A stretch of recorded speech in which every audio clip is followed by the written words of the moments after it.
आऊज़ु बिल्लाहि मिनश शैतानिर रजीम बिस्मिल्लाहिर रहमानिर रहीम। अस्सलामु अलैकुम। सबसे पहले दरूदो सलाम। अल्लाहुम्मा सल्लि अला सय्यदिना व मौलाना मुहम्मदिन व अला आलिहि व अस्हाबिहि व बारिक व सल्लिम व सल्लि अलैहि। आज की वीडियो में मैं बात करूंगी सांप के काटने की, ख्वाब में सांप को काटते हुए देखना।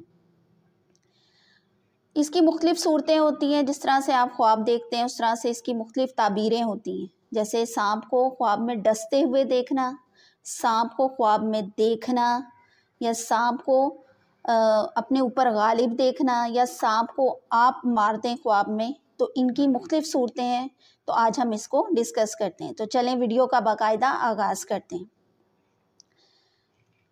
सांप को ख्वाब में देखने की ताबीर उस दुश्मन से दी जाती है जो मुकम्मल दुश्मन हो और देखने में सांप जितना बड़ा और जिस शक्ल का हो, इसके मुताबिक दुश्मनी में इतना इंतहा पसंद भी हो। जिसने ख्वाब देखा कि इसने सांप को मारा है तो वो दुश्मन से लड़ेगा, और अगर उसने देख लिया कि उसने सांप को मार दिया है तो वो दुश्मन पर फतह याब होगा। अल्लाह ताला उसको दुश्मन से फतह याबी नसीब करेंगे। अगर सांप इस पर गालिब आ गया तो दुश्मन इसके मुकाबले में जीत जाएगा, और अगर देख लिया कि सांप को मार रहा है तो दुश्मन से लड़ेगा। और जिसने ख्वाब में देखा कि सांप ने इसको डस लिया तो वो दुश्मन से इसी कदर ऐज़ा पाएगा जितनी अजियत सांप के काटने से इसको ख्वाब में महसूस हुई। मतलब सांप का ख्वाब में हम देखना ये किसी दुश्मन की ही इलामत होती है।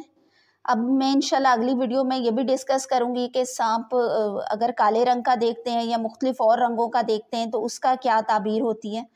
तो मेरे चैनल के साथ बने रहिए, इसको लाइक करें, वीडियो को अगर पसंद आ रही है, इन्फॉर्मेटिव आपको लग रही है, और सब्सक्राइब करें और आगे सदका जारिया समझकर आगे शेयर करें। अल्लाह निगहबान।